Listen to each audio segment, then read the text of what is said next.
ମାଛଟାକୁ 5 piece ମାଛକୁ ଭାଜିଦେଲି ତେଲରେ ସିଧା ତା ଦେହରେ। ଆଉ ସତରେ ମାଛ ସାଙ୍ଗେ ଯେଉଁ ବେସରର ଯେଉଁ ବାସ୍ନା, କଳା ସୋରିଷ, ଧଳା ସୋରିଷ, ହଳଦିଆ ସୋରିଷ ଯେଉଁଟା, ଲଙ୍କା, ରସୁଣ, ଜିରା ଟିକେ, ଓହୋ ବାସ୍ନା। ଦେଇଦେବା, ହେଉଥିବ, ଭାତ ଟିକେ ବସିଯିବ। ପୋଡ଼ାପୋଡ଼ି ପାଇଁ ଦେଇଛି। ମୁଁ ଟିକେ ପଖାଳ ଖାଇବି, ଥଣ୍ଡା ତ ଅଛି, ଫିର୍ ବି ଟିକେ ଗରମ ବି ଯେଉଁ ରେଟ୍ରେ ହେଉଛି।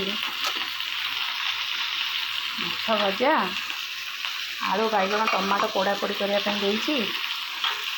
ଆମ୍ବୁଲ ଟିକେ ଭିଜେଇ ଦେବି, ଆମ୍ବୁଲ ଟିକେ ପକେଇ ଚକଡ଼ିବି।